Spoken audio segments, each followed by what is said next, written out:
मुख्यमंत्री देवेंद्र फडणवीस यांच्या वर्षा निवासस्थानी लाडक्या बाप्पाचे आगमन झाले। त्यांनी सहकुटुंब पूजा अर्चा करून राज्यातील जनतेच्या कल्याणासाठी प्रार्थना केली।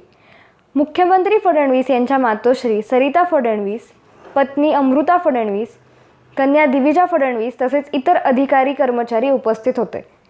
श्री गणेशाची प्राणप्रतिष्ठा झाल्यानंतर फडणवीसांनी माध्यमांशी संवाद साधला। मी जगभरातील गणेश भक्तांना गणेशोत्सवाच्या हार्दिक शुभेच्छा देतो। हा उत्सव सर्वांना सुख, समाधान आणि आरोग्य देणारा ठरो। श्री गणेशाचा आशीर्वाद सर्वांवर राहो, असं मुख्यमंत्री देवेंद्र फडणवीस म्हणाले।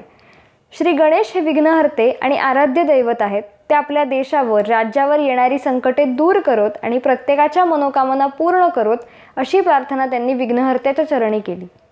केंद्रीय गृहमंत्री अमित शहा यांनी सपत्नीक भेट देऊन मुख्यमंत्री देवेंद्र फडणवीस यांच्या निवासस्थानी श्री गणरायाचे दर्शन घेतले। यावेळी मुख्यमंत्री फडणवीस यांनी केंद्रीय मंत्री शहा यांचे गणेश मूर्ती, शाल, श्रीफळ तसेच पुष्पगुच्छ देऊन स्वागत केले।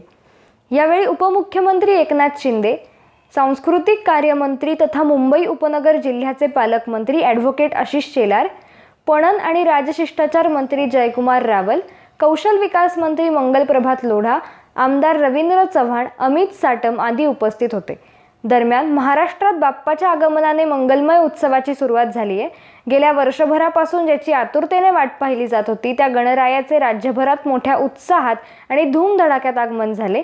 बाप्पाच्या आगमनाने संपूर्ण महाराष्ट्रात नवचैतन्याचे वातावरण निर्माण झाले असून सर्वत्र मंगलमय उत्सवाचे स्वर उमटले आहेत।